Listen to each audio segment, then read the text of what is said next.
Assalamualaikum warahmatullahi wabarakatuh. Kembali lagi bersama saya di channel Kami Punya Channel. Ya, kita di segmen Kapu Podcast.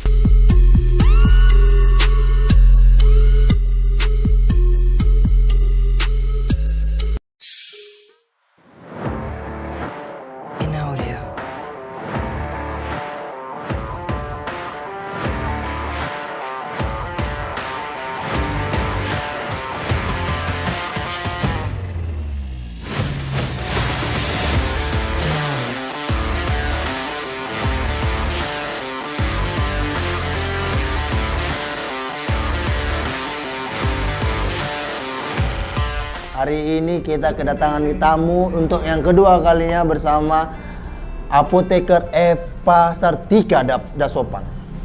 Ya, gimana Bu kabarnya Bu? Alhamdulillah. Alhamdulillah sehat. Gimana kabarnya? Alhamdulillah baik. Insyaallah ya Bu. Amin. Kali ini kita ingin membahas tentang masalah kesehatan anak. Ya. Jadi Bu, Yang umum-umum ya? Yang umum insyaallah ya.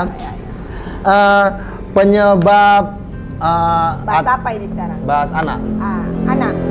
Bahas anak ya. Anak ya, bahas anak. Anak kecil. Iya. Anak kecil ya Ibu, bukan anak besar. Kita membahas anak-anak. Apanya yang mau dibahas? Penyakit. Oh, penyakit. Ya, Oke. nggak mungkin kita bahas anak tentang gimana cara membesarkannya gitu. Jurusannya lain itu. Jurusannya lain, gitu jurusannya sama dokter yang lain nanti. Ya.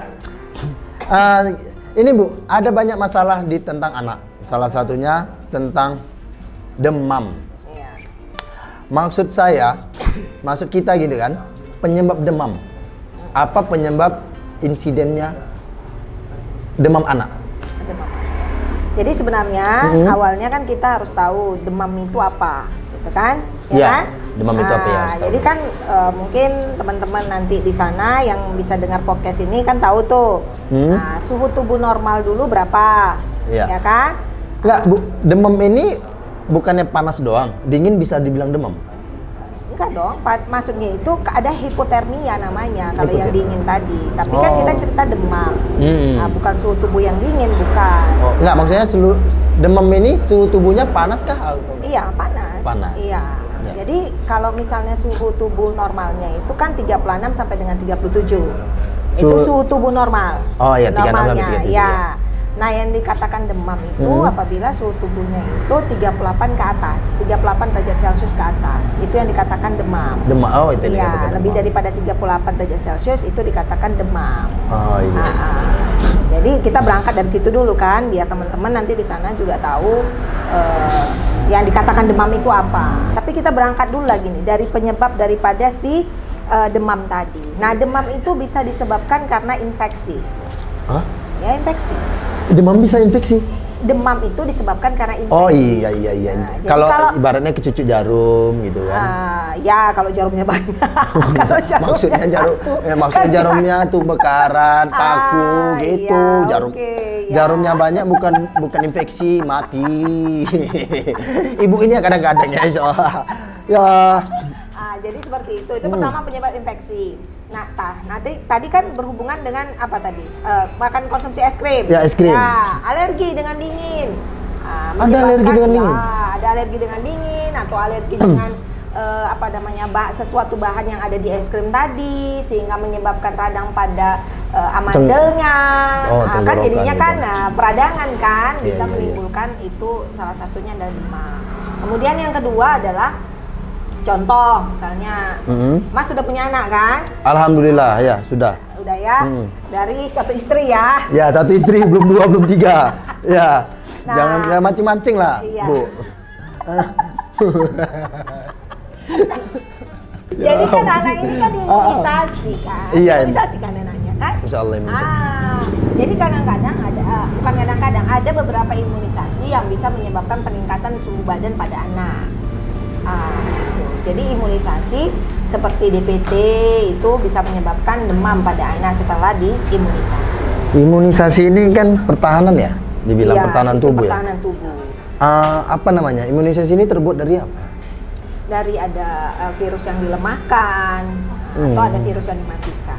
dalam tubuh kita ada bakteri kah maka yang ingin dibunuh atau diperkuat? Bukan. Jadi ada beberapa bakteri, ada beberapa virus ya yang bisa menjangkiti ke tubuh manusia, dan sebelum-sebelumnya itu sudah ada wabah sehingga kita bisa dicegah gitu. Seperti contoh misalnya ya, polio. Dulu ada wabah polio yang Iya, ada, yang ada. kakinya mengecil itu kan. Nah, Sekarang udah ada, masih ada atau enggak ya? enggak. Virus polio itu. Iya, ada 1, 2 gitulah, ada satu tapi nggak banyak karena itulah tadi dengan adanya vaksinasi tadi, adanya vaksin tadi ya, di vaksin polio itu supaya masyarakat yang sehat ya kan, biar jangan terkena itu tadi. Iya, jadi ada sistem pengingatnya gitu di dalam tubuhnya, kira-kira seperti itu. Itulah imunisasi gunanya.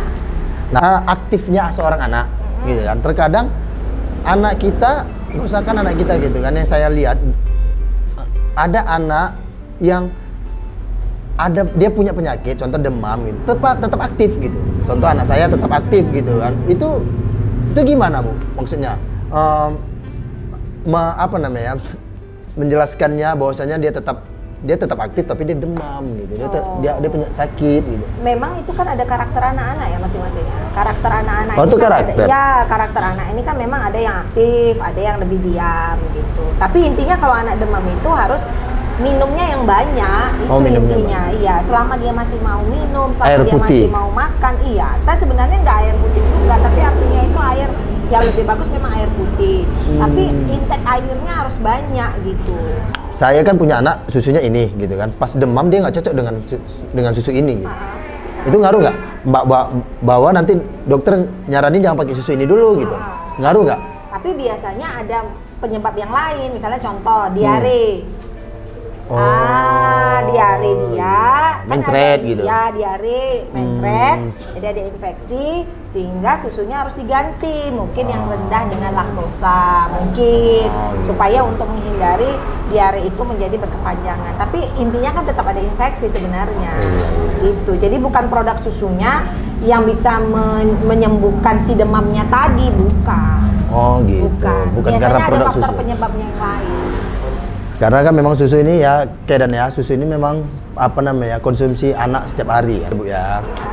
Menurut Ibu, gimana kalau anak rewel menangis gitu? Mengatasi anak biar supaya diam. Kadang udah kita ajak main, udah kita kasih apa yang dia suka gitu kan. Tetap juga rewel nangis. Tetap juga rewel ya. Itu karena maksudnya gini, Bu. karena dia sakit makanya rewel. Karena dia demam tadi. Iya, demam tadi karena dia demam ya. Memang gitu. Kan kalau anak-anak itu kan kalau ada demam ini kan sebenarnya demam itu adalah simptom. Simptom itu artinya adalah gejala, ada sesuatu yang bermasalah di dalam tubuh kita sebenarnya, atau reaksi imun di dalam tubuh kita itu yang menyebabkan terjadinya demam tadi. Nah, kalau anak-anak rewel itu pada saat ada sesuatu yang tidak bisa tersampaikan, ya pastinya dia rewel dengan cara nangis tadi gitu. Nah, yang paling penting saya rasa mungkin teman-teman di sana ya, Kedan ya, Kedan di luar sana itu yang harus tahu itu kan sekarang nih ya dengan kondisi pandemik ini, kita lihat banyak pengukuran suhu tubuh ya. Oh banyak. Ya kan, betul ya. Betul. Yang nanti mau masuk ke mall ditembak sini ya, di tangan, ditembak di jidat. Soalnya itu efektif nggak ngukur suhu tubuh dengan tembakan itu? Efektif nggak? Maksudnya pas nggak? Biasanya kan yang saya tahu kan Bu melalui mulut atau melalui ketiak nih. Iya betul. Nah ini masalahnya di mall ada yang main tembak gitu kan. Yang canggih sekarang ya Kedan ya. Maksudnya itu barukah pengukur suhunya baru diciptakan atau udah lama ada? Udah lama sebenarnya. Udah lama. Iya. Nah, tapi kan ada beberapa nih teknik pengukuran suhu tubuh ini. Yang pertama itu yang umum tuh yang yang dibilang yang melalui ketiak, ya kan? Nah, kemudian itu ada yang melalui telinga. Oh, ada. Ada. Oh, kirain kalau telinga itu untuk yang pengukuran suhu melalui telinga. Oh, untuk THT doang telinga kirain. Ear thermometer namanya. Ada. Ada. Selain telinga ada lagi? Ada. Misalnya melalui dubur. Dubur ada. Ada. Itu jauh lebih akurat sebenarnya. Ya kan? Iya. Kemudian itu pengukuran suhu tubuh melalui enggak. Tadi dubur lebih akurat Dubur itu sebenarnya jauh lebih akurat daripada mulut sama ketiak. Iya. Kenapa nggak dubur ya? Ya, itu kan biasanya untuk anak-anak. Untuk anak-anak. Newborn. Ya, Oh, baru lahir baru itu lahir. diukurnya pakai dubur. Itu sama nggak? Ada produk yang susah buang air besar tuh. Kan ada tuh kan Iya, yang baru-baru. iya. Ah, mirip itu ya? Enggak lah, tapi kan dia itu termometer, tapi Cuman termometer yang elastis ujungnya. nempel doang. Enggak, dimasukkan memang. Oh, Iya, dimasukkan. sekitar 2 cm nanti itu kan. 2 cm sekitar 2 cm besar ini. dalam juga ya? Iya, jadi nanti itu dioleskan dulu pakai gel, baru nanti dimasukkan. Nanti ditunggu sampai termometernya berbunyi, gitu. Oh gitu. Baru itu yang sebenarnya yang paling akurat. Tetapi kan nggak mungkin ya orang-orang Sakit ya dewasa. kayaknya ya? Ya nggak juga sih, karena kan termometer ujungnya kecil sebenarnya. Nah, tapi kalau misalnya yang sekarang dilakukan itu yang tes di jidat itu Jidat ya, di itu. kening, di tangan, itu memang paling rendah keakuratannya. Mana rendah? Iya, paling rendah keakuratannya. Walaupun udah dites tembak belum tentu juga. Soalnya ada satu kayak bukan di mall sih, di mana ya? Di hotel lah gitu. Ya kan, Bu? Kita cuma nampak wajah aja gitu. Di kening kita. Cicit gitu. Iya, kan Pernah? tetap di kening kan? Ya, di kening gitu kan. Pernah 3 kali 2 kali beda. Ya, nanti ukuran sekian gitu. Nanti naik 26 gitu. Naik 62 gitu. Beda-beda dia. Berarti itu nggak kurang Jadi Mas akurat ya. mungkin berfoto lah di situ ya. Iya, mana tahu kan.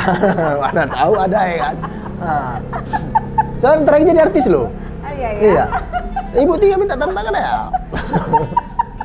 Oh ya, Bu, ada satu pertanyaan dari apa ya? Dari netizen. Netizen. Netizen ini. Ini pertanyaannya agak susah nih. Agak susah ya. Ya susah-susah. Ini kan yang umum-umum. Apakah anak badannya hangat dikatakan demam? Gimana? Oh, sebenarnya enggak ya. Jadi memang anak-anak ini kan sukanya ya kayak kita lah ya, apalagi orang-orang inilah ya yang Ya, biasa orang yang bebas biasa gitu, bebas anak-anak gitu. membebaskan gitu, main panas gitu siang hari gitu kan. Nah itu bisa nanti dia balik itu badannya suhu tubuhnya itu jauh lebih tinggi. Apalagi pas panas ya kan, Oh, main gitu. bola biasanya anak laki-laki tuh ya sukanya Biasanya gitu. anak laki-laki. Sebenarnya yang laki-laki perempuan sama aja ya, kalau udah temennya main Ya bola kalau anak ya perempuan ikut main juga. karet gitu Iya. ya. Tapi kayaknya nggak ada lagi lah main karet nih, Bu. Main karet mungkin nggak ada lagi. Iya, main bola mungkin ya udah tua lah dia gitu. Iya, iya. Kalau untuk sekarang kayaknya gadget kayaknya. Gadget, iya betul. Ya iya, dan ya gara-gara ini. Nih. Apa nih dibuat kan. Masa kecil sekarang ya Allah. Nggak tahu orang lagi main guli nanti. Iya. Udah nggak tahu, nggak pernah lagi pun saya nampak orang main guli, anak-anak main guli, main karet, main dompu, taunya main gadget, main handphone. Ya itu masa-masa ya dulu ya. Satu lagi nih teh, bakal demam akan naik terus bila tidak diberi obat. Nah, sebenarnya demam itu kalau misalnya demam ya kan, itu tergantung. Kalau orang dewasa, saya rasa kalau demamnya baru 1 hari, ya dengan intake cairan itu kan bisa turun nanti kan. Oh, iya. Nah, banyak minum air, ya kan, banyak makan, ya, imunitas istirahat, vitamin kan bisa turun iya. nanti ya. Tapi yang agak mengkhawatirkan itu kan kalau pada anak, apalagi suhunya tinggi. Jadi biasanya kalau misalnya kita berikan obat demam itu hanya bisa menurunkan sekitar 1,5 ya 1 sampai dengan 1,5 derajat sebenarnya. Ya bisa menurunkan suhu tubuh di si anak tadi. Nah, tapi kalau misalnya tidak juga turun, berarti ada sesuatu yang lain nih, berarti ada infeksi. Nah, makanya harus ditambahkan tadi seperti antibiotik gitu ke dalam tubuh si anak. Dikonsumsi sama si anak supaya tadi penyebab daripada demamnya itu tadi karena infeksi bisa teratasi. Jadi demamnya pun ikut turun nanti. Jadi itu kapan berhentinya si anak imunisasi atau apa tadi itu? Imunisasi. Imunisasi. Ya. Kalau untuk program pemerintah yang 9 bulan ya. 9 yang bulan. ikut program pemerintah itu ada ada hepatitis, kemudian itu ada polio, ada campak, ada DPT, ada BCG. Oh, imunisasinya Wajib ya. beda-beda. Beda-beda. Jadi setiap 9 bulan, sebulannya sekali atau Tergantung, nanti ada siklusnya. ada siklusnya? Iya, ada siklus. Soalnya kan Tergantung setiap daripada setiap ini, daerah ada iya. ya. Tapi kalau hepatitis itu sekarang begitu lahir anak itu kurang dari 24 jam memang harus diimunisasi hepatitis itu tadi. Hepatitis itu apa? Penyakit apa tuh, radang pada hati. Radang pada hati. Iya, jadi anak-anak itu dicegah gitu, dicegah supaya itu, makanya sekarang begitu lahir enggak gini. Berarti Bu, begitu lahir dia hepatitis biar supaya jangan dewasanya biar supaya bisa kebal sama penyakit hati. Bukan, karena pada sekarang ini kalau misalnya anak-anak nih, anak-anak begitu dia bayi, ya kan, atau anak-anak yang belum imunnya belum bagus gitu, tidak diimunisasi. Salah satu itu ya contoh yang hepatitis tuh paling awal tuh, ya, diimunisasi itu bisa menyebabkan kerusakan hatinya permanen gitu. Makanya harus diimunisasi pakai hepatitis tadi. Oh gitu, Kedan. Iya. Berarti Bu, aku nggak pernah di hepatitis lah. Sering kali aku sakit hati ya kan. Sama sih. Berarti hepatitis itu pada zaman dulu udah ada. Udah ada. Oh berarti aku memang belum pernah lah. Saat imun pertama kali aku nggak datang, nggak hadir. Jadi ya hatiku masih sakit sampai sekarang. Gara-gara kau lah. Kau sakiti hatiku. Aku sakiti hatiku ya. Satu lagi ini, Bu, katanya gini, penyakit itu udah sembuh, mau nanti 2 tahun atau setahun kemudian datang lagi. Apa itu? Yang tipes tadi, tipus. Oh iya, nanti ada beberapa. Jadi gini, kalau tipes itu demam juga, ya kan? Oh demam juga. Iya, tapi gejala tinggi. Ya demamnya itu terus naik, biasanya tipes itu seperti itu. Tapi kalau dia demam berdarah kan bentuknya kayak pelana muda gitu kan, seperti urut begitu. Gini loh Bu, ada orang di ada rumah sakit di dekat rumah bilang gini, kalau anak udah pernah kena itu mau nanti setahun kemudian kena lagi gitu. Karena tipes ini memang ada yang berhubungan dengan apa namanya itu imunitasnya menurun. Kalau imunitasnya turun ya bisa kena tipes lagi. Bukan hanya tipes sih sebenarnya, penyakit yang lain kan bisa juga kena. Berarti itu enggak aja virusnya, kebetulan aja bakteri itu yang muncul ya bakteri itu lagi gitu. Salmonella typhi namanya. Salmonella typhi. Salmonella typhi. Berarti itu nggak berkelanjutan penyakitnya? Sebenarnya kan? Enggak, kalau sistem imunnya bagus, kemudian itu makanannya bersih, misalnya seperti itu kan, maksudnya higien kan. Yang penting makanannya harus bersih. Ya, makanannya bersih, makanannya bagus gitu, supaya sistem imunnya dibentukkan.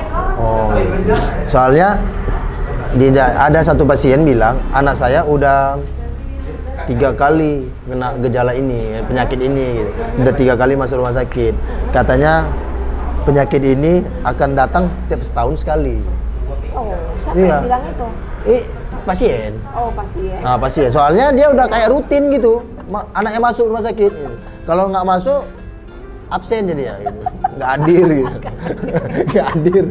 Berarti kehadiran itu setiap bulan ya? Ya. Diganti ya? Iya, diganti tuh. Makanya tuh setiap setahun sekali anakku ada gitu. Wah, serem juga ya kan. Soalnya gini, kenapa tahu? Karena anakku juga pernah. Alhamdulillahnya anakku Bu pernah kena. Kata yang pasien itu bilang setahun sekali bakal masuk. Toh sekarang udah jalan mau 3 tahun nggak masuk. Berarti alhamdulillah. Makanya alhamdulillah. Makanya perkataan Ibu ini berarti nggak benar juga si pasien iya ini. Iya. Karena kan memang tergantung sistem imun. Sistem imun. Iya. Nah, tadi ada mau sedikit ya, karena kita kan berhubungan dengan obat. Kebetulan saya kan apoteker. Oh iyalah. Kan, apoteker. Saya mengajar di Cut Nyadin kan, di Universitas Cut Nyadin. Ingat ya di Universitas Cut Nyadin di mana? Di daerah Gatot Subroto. Gatot Subroto. Iya, di Gatot Subroto. Jadi apa namanya itu demam itu biasanya kan kita sering itu kalau begitu anak demam kasih obat. Begitu anak demam kan iya, itu ya. Itu ini loh. Apa namanya itu? Kekhawatiran seorang ibu. Iya betul. Betul. Pasti. Penting antara ibu atau ayahnya lagi. Pastinya. Anak kita sakit gini kan. Namanya ya namanya kita sayang kan. Iya. Jadi itu gimana cara mengatasinya? Nah, kalau misalnya bukan mengatasi, tadi kan mengatasi konsumsi obat. Iya, kita cerita tentang obat demamnya dulu. Oh iya, obat demam itu. Jadi obat demam ini kalau untuk anak-anak yang usianya itu 3 bulan atau lebih, itu konsumsinya adalah paracetamol yang paling aman. Paracetamol. Ya. Kalau usia 3 bulan atau lebih, itu konsumsinya paracetamol yang paling aman. terserah mereknya apa, yang penting isinya adalah paracetamol. Dosisnya? Nah, dosisnya nanti disesuaikan dengan berat badan atau usia, kan gitu. Iya. Nah, kalau misalnya yang kedua, obat yang sering dikonsumsi adalah ibuprofen. Ibuprofen. Profen. Iya. Ibuprofen. Bukan namanya Profen ya, makanya dipanggil ibu. Mana tahu kan ada nama ibuprofen, maaf ya ibuprofen. Bukan ya. Jadi bukan. nama obat itu adalah ibuprofen. Ibuprofen itu harus dikonsumsi pada usia anak-anak itu lebih daripada 6 bulan. Nah, kenapa? Karena kalau usia di bawah 6 bulan itu bisa menyebabkan gangguan pada ginjal atau gagal ginjal seperti itu. Nah, itu dia harus hati-hati digunakan. Kemudian itu ada satu obat lagi, itu ada namanya aspirin. Aspirin? Iya, aspirin. Itu obat apa? Pernah dengar obat apa? Obat sakit kepala, biasanya demam pada orang dewasa. Tapi kalau pada anak-anak dia bisa menyebabkan dilarang ya? Iya, dia menyebabkan bisa sindrom Rey namanya. Sindrom Rey. Iya. Jadi memang itu tadi yang harus diingat bahwasanya untuk paracetamol, biarpun kapan-kapan mungkin ya ibu-ibu langsung datang ke apotek kemudian beli obat demam ya kan, paracetamol diberikan. Memang harus hati-hati apabila usianya itu kurang dari dengan 3 bulan, sebaiknya itu dicek dulu ke dokter. Ya, apakah memang hanya karena demam biasa. Apalagi kalau untuk ngecek, biasanya kan kalau anak-anak kemudian kita kasih mau makan, mau minum, itu kan biasanya turun tuh demamnya. Kalau 2 hari sampai dengan 3 hari tidak turun juga demamnya. Kalau pada anak-anak yang ini ya, bukan pada newborn ya, nah, itu lebih baik itu langsung konsultasi ke dokter. Kalau 2 sampai dengan 3 hari tidak turun juga. Tapi kalau bayi yang baru lahir memang itu harus kita waspadai. Harus ke dokter ya? Ya, harus ke dokter. Kita waspadai dia. Karena kayak sarafnya ya kan masih rentan, masih tipis gitu. Karena kayaknya kayak baru mengenal dunia ini lah iya, gitu kan. Ya. Nah, jadi dia harus tahu dunia yang fana ya. Tipu-tipu. Ya, Bu, ya, tipu-tipu. Oke, Dan, kita udah habis masalah anak nih ya. Menurut Ibu ada lagi mau ditambahi? Masalah anak ini? Mau ditambahi. Soalnya ada 2 pertanyaan, ini bukan masalah anak. Ini tetap juga masalah kesehatan. Iya. Cuman masalah anak ini ada mau ditambahin lagi, Bu? Saya rasa cukup lah ya. Mungkin untuk seputar yang mungkin masyarakat umum pengen tahu mengenai masalah demam ya tadi, atau ya demam ya, biarpun demam ini penyebabnya macam-macam, bisa karena infeksi memang, bisa karena imunisasi kan gitu, bisa karena tadi jenis makanan tadi ya, apa namanya itu? Alergi makanan misalnya gitu, atau karena diare misalnya yang tadi kan seperti anaknya Mas tadi. Oke, Dan, jadi lebih baik ngasih perhatikan konsumsi makan anak. Iya, pasti. Salah satunya kalau nggak salah, Bu, ini botol dot. Ya. Botol dot itu pernah anak saya masuk gara-gara botol dot itu kurang bersih. Kurang bersih. Gara-gara botol dot tipes jadi. Anak saya. Karena mungkin bakteri itu nempelnya pas di botol dot itu. Sebenarnya bukan karena botol dotnya kan. Iya, maksudnya perhatikan juga kebersihan. Karena susu itu memang kalau misalnya dia tidak bersih, ya kan dia kan agak berbau ya. Iya, dia media yang paling baik untuk pertumbuhan bakteri karena semuanya di situ ada. Ada proteinnya, gulanya, minyak ikannya. Ya pokoknya semuanya lah ada di situ. Jadi itu media yang baik untuk pertumbuhan bakteri. Jadi pas pula kurang bersih, masuk pula bakteri itu. Enggak, terkadang kan contohnya untuk seorang ayah gitu. Terkadang kita disuruh buatkan susu gitu kan. Kita nggak ngecek botolnya, botol yang udah pernah diminumkan kita langsung masukkan gitu. Iya, nggak dicuci kan? Nggak dicuci gitu. Iya, betul. Dari saat itu karena aku kira kan ini bekas susu dia juga gitu. Iya. Jadi gara-gara itu ya sampai saat ini aku tetap nyuci gitu. Iyalah. Walaupun itu barusan atau berapa jam udah. Iya betul. Diapain harus gitu. Karena susu ini cepat dia untuk pertumbuhan bakteri itu cepat. Makanya kan sebentar aja bisa basi kan susu itu kan. Iya, benar. Jadi memang harus diperhatikan. Harus diperhatikan. Jadi intinya perhatikan pola makan anak, tidur juga. Ya pasti. Pasti tidur juga. Tapi yang tidur terus. Jangan tidur terus ya, betul. Nanti kalau udah mati tidur selamanya ya. Tidur selama. Nih Bu, pertanyaan yang umum. Kenapa? Yang masih di kepala gue nih masih terngiang-ngiang. Tulisan dokter tuh payah kali baca. Oh, di tulisan dokter ya. Nah, Apa-apa lah ya, mungkin ini sama-sama lah ya. Karena Ya. kami pun mungkin kalau di apotek kan di apotek ya, kayaknya masuk susah resep juga. kan, ya, masuk Ah, resep. kenapa? Nih ya contoh, kita masuk rumah sakit, dapat resep dokter, beli nanti di apotek. Kita kasih apotek, tahu dia bacaannya.